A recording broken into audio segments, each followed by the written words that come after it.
শহীদ জিয়ার আদর্শ, দেশনেত্রী বেগম খালেদা জিয়ার যে আপসীন সংগ্রাম এবং আমাদের বর্তমান প্রধানমন্ত্রী রাষ্ট্রনায়ক জনাব তারেক রহমানের যে রাষ্ট্রচিন্তা আছে, এই তিনটি সমন্বয়ে আগামীর যে বাংলাদেশ, সেই বাংলাদেশ এগিয়ে যাবে ইনশাল্লাহ। তার ঘোষক, বহুদলীয় গণতন্ত্রের প্রবর্তক এবং আমাদের আপসীন নেত্রী, তিনবারের প্রধানমন্ত্রী, গণতন্ত্রের মাতা বেগম খালেদা জিয়ার কবর জিয়ারতের উদ্দেশ্যে আজকে আমরা এখানে এসেছি। আমরা জানি স্বাধীনতার ঘোষক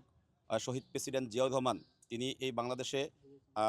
বহুদলীয় গণতন্ত্র চর্চার মাধ্যমে সবার জন্য গণতন্ত্রের যে ধার সেটি কিন্তু উন্মোচন করেছেন। আমরা জানি গত ডিসেম্বরে আমাদের দীর্ঘদিনের এই বাংলাদেশের ভোটাধিকার এবং বাংলাদেশের গণতন্ত্রের জন্য যিনি দীর্ঘদিন রাজপথে ছিলেন, তার সেই আপসীন মনোভাবের মাধ্যমে আমাদের দেশনেত্রী বেগম খালেদা জিয়া আমাদের তরুণ প্রজন্মের মধ্যে ইতিমধ্যেই তিনি কিন্তু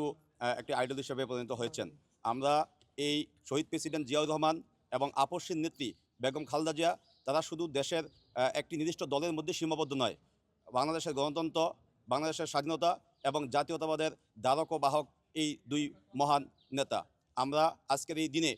তাদের এই দুই মহান নেতাকে স্মরণ করে আমরা আজকে এখানে তাদের কবর জিয়ারত করছি এবং শ্রদ্ধা নিবেদন করেছি। আমরা চাই শহীদ জিয়ার আদর্শ, দেশনেত্রী বেগম খালেদা জিয়ার যে আপসীন সংগ্রাম এবং আমাদের বর্তমান প্রধানমন্ত্রী রাষ্ট্রনায়ক জনাব তারেক রহমানের যে রাষ্ট্রচিন্তা আছে, এই তিনটি সমন্বয়ে আগামীর যে বাংলাদেশ, সেই বাংলাদেশ এগিয়ে যাবে ইনশাল্লাহ। আমরা আমাদের প্রধানমন্ত্রী জনাব তারেক রহমান বর্তমানে যেই আধুনিক, মানবিক এবং একটি গণতান্ত্রিক রাষ্ট্ররেখা যে রূপরেখা দিয়েছেন, সেখানে সকলের অংশগ্রহণ নিশ্চিত থাকবে এবং একই সাথে সবাই যাতে রাষ্ট্র গড়ার কাজে তাদের অংশগ্রহণ নিশ্চিত হয়, তার জন্য কিন্তু আমাদের প্রধানমন্ত্রী ইতিমধ্যেই নির্দেশনা দিয়েছেন এবং তিনি সেভাবে কাজ করে যাচ্ছেন। আমরা চাই নতুন বাংলাদেশ বিনির্মাণের ক্ষেত্রে যাতে সবসময় এই জনাব তারেক রহমানের যেই দৃঢ় চিন্তা, রাষ্ট্র নিয়ে, দেশ নিয়ে, দেশের মানুষকে নিয়ে যে চিন্তা ভাবনা, এটি আসলে আমাদের তরুণ প্রজন্মের জন্য একটি মাইল ফলক হয়ে থাকবে। আমরা সবাই সেই আগামী নতুন বাংলাদেশ বিনির্মাণের ক্ষেত্রে এবং দেশনায়ক জনাব তারেক রহমানের নেতৃত্বে আগামীর একটি সুখী, সমৃদ্ধ, গণতান্ত্রিক,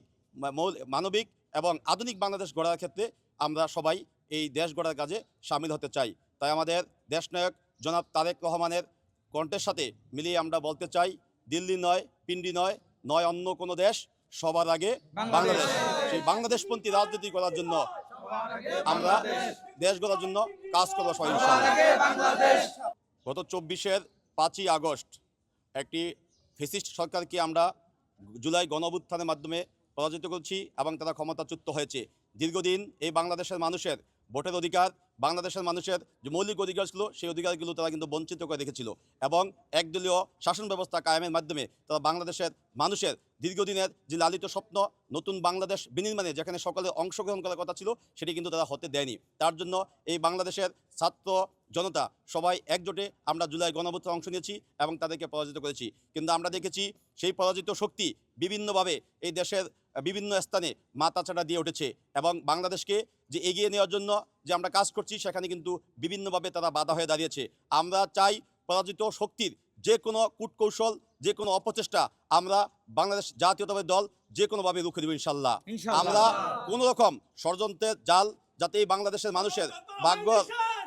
ষড়যন্ত্রটা কোনো রকম ক্ষতির শিকার না হয়, তার জন্য বাংলাদেশ জাতীয়তাবাদী দল এই বাংলাদেশের অত্যন্ত প্রধান হিসেবে কাজ করবে ইনশাল্লাহ। দেখেন, আমাদের